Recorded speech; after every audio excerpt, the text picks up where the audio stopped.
Hi, my name is Katie Allen, and this is my Crimson Tide Leadership presentation. I'll start by talking about Captain Ramsey. In my eyes, Ramsey was a transactional leader, one who always worked to get the job done regardless of some sacrifice along the way. He was a harsh leader and strongly believed in strictly following orders. My interpretation of Ramsey's leadership is, why change what isn't broken? Because he had been a strong, successful military leader for so many years, and he saw no need to change his ways. Next, I'll speak about Lieutenant Commander Hunter. I saw Lieutenant Commander Hunter as more of a transformational leader, one who realized a need for change and worked toward enacting a new type of leadership on the submarine. He was well educated and thought in a philosophical and, in my opinion, ethical manner. He realized that every situation requires a different strategy, and deeper thinking was necessary for a situation such as imminent nuclear war. Now we'll discuss the movie in relation to Shankman and Allen's book.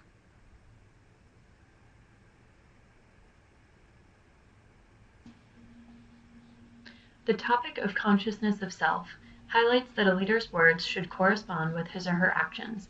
Having parallel words and actions builds trust among followers. I feel that both Hunter and Ramsey are aware of their abilities and inherent beliefs, and I feel that both always try to act accordingly. Both leaders are congruent, but their opinions differ.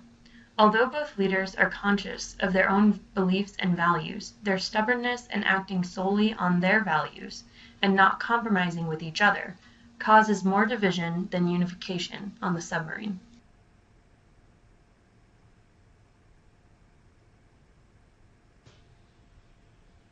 This section talked about the importance of being in touch with one's emotions, not suppressing them, but knowing how to control them. This is the best way to handle difficult situations in the workplace because issues can be discussed in a calm manner and more easily resolved. Ramsey and Hunter understood their own stances in relation to detonating the bomb, that they were too stubborn to try and reach a compromise. They let their emotions get the best of them, and both of them spoke harshly to each other about the matter. Hunter may have been more reflective at times due to his philosophical background, and he seemed to try more than Ramsey to control himself. Ramsey, however, was so set in his ways that he didn't think twice about his decision and let his anger show when Hunter did not agree with him. I feel that we must take into account the gravity of the situation. It is much easier to keep emotions in check in an office building, but these leaders were making decisions in regards to imminent nuclear war. It is understandable that emotions were running high. However, at the same time, in a situation such as this, it is almost more imperative to maintain control.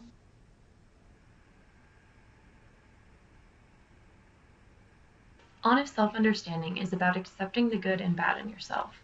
I believe both Ramsey and Hunter understood themselves and understood their inherent qualities. However, their values differed and led to two camps on the submarine. Each stuck to his own volition, and as I said earlier, each was stubborn and uncompromising. This led me to believe that although each man had self-understanding, I don't believe that both of them had truly honest understanding while they were on the submarine.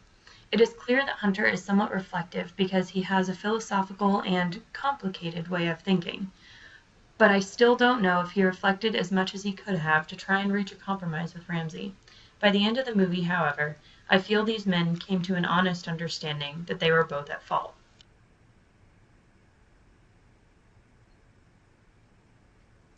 Healthy self-esteem is about the delicate balance between humility and confidence. As a strong leader, you must have both. I feel that both Ramsey and Hunter got big-headed on the ship and forgot their humility because each was so caught up with his own goal. Ramsey realized at the end of the movie that he had been out of line and showed humility in the final scene, admitting Hunter was correct. Hunter, however, did show some humility on the submarine by leveling with his crew. I will discuss specific instances of this soon. Now I'll evaluate the movie from the point of view of Maxwell's book.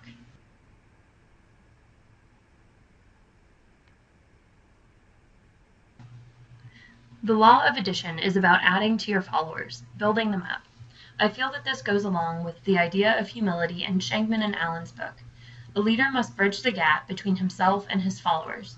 Ramsey states the importance of his followers when he says in the beginning of the movie that the two most important things are the mission and the men.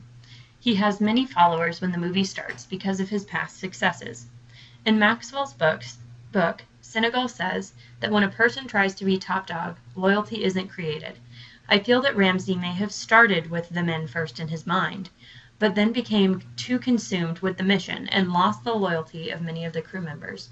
Senegal also states that a leader must be able to take blame, and Ramsay doesn't do this until the end of the film. Although Ramsay did not seem to add to his followers, Hunter did. There were a few situations where Hunter related to his men through examples of movies and comics to help bridge the gap between his followers and himself, and to foster trust in their relationship. The two examples shown here are when he talked about the Silver Surfer to Officer Rivetti, and when he used the metaphor of Star Trek to inspire Officer Vossler. Both officers appreciated that Hunter reached out to them in a way that they could relate to.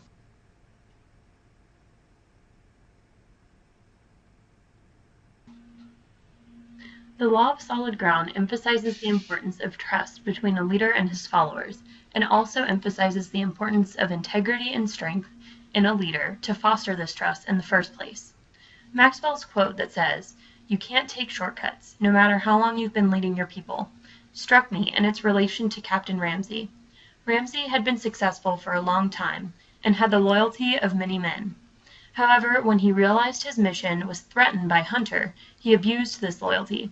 Starting a miniature coup and threatening to kill a man were very serious shortcuts he tried to take for his own selfish goals. This was not okay and caused him to lose the trust of many of his men. I feel that Hunter, on the other hand, did show strength of character and integrity through his thoughtful thinking about which decision would be best. Lieutenant Wepps alludes to Hunter's character when he is being persuaded by Ramsay's men. He says, "I know this guy."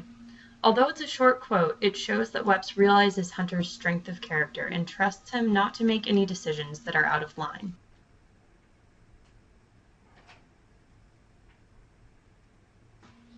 The law of respect highlights the importance of having respect to become a successful leader. This ties in with the two previous laws because to gain respect, one must both add to his followers and have a trusting relationship with them. Ramsay definitely had respect before the mission, but he may have compromised some of that through his previously discussed actions on the submarine. Hunter gained some respect from men on the ship through his actions, but gaining respect takes much time, so he did not have the respect of everyone. It is sad that it is so hard to gain respect and so easy to lose it, but even if the level of respect fluctuates between a leader and his followers, the best thing to maintain or regain this is through honesty. By the end of the movie, both men were honest with each other and left respecting each other regardless of the events that had transpired on the submarine.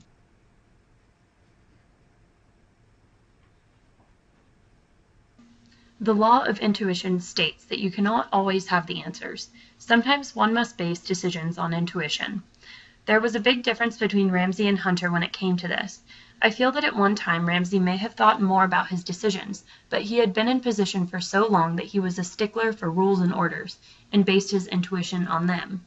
Hunter, however, felt that he should balance the rules with his intuition. He more strongly considered the consequences of detonation, and thought that there was a strong possibility they might not have to launch the bomb when the message partially came through.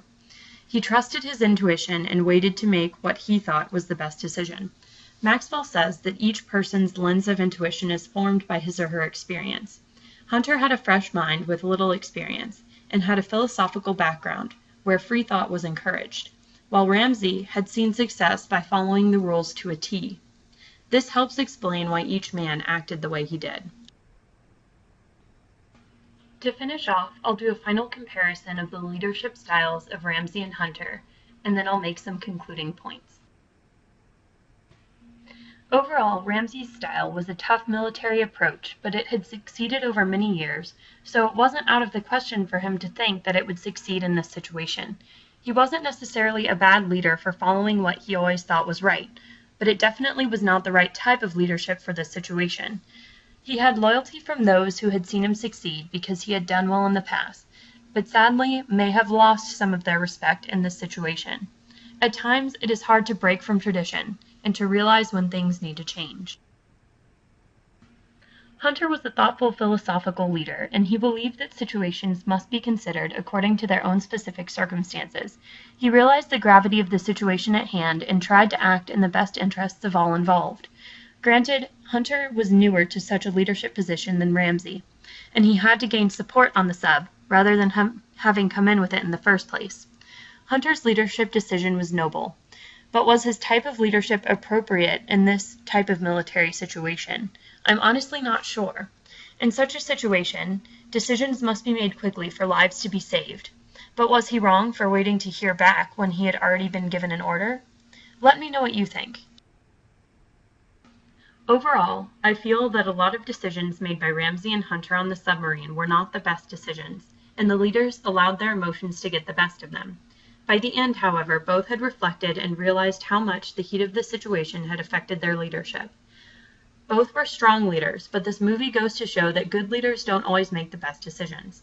Another theme I realized was that it's hard to transition from a leadership norm. Ramsay had succeeded for so long, but by the end realized that sometimes things have to change. Constant reflection and change is key to strong leadership regimes, where new ideas are constantly discussed and respected. That's the end of my presentation. I hope you guys enjoyed it, and please give me feedback.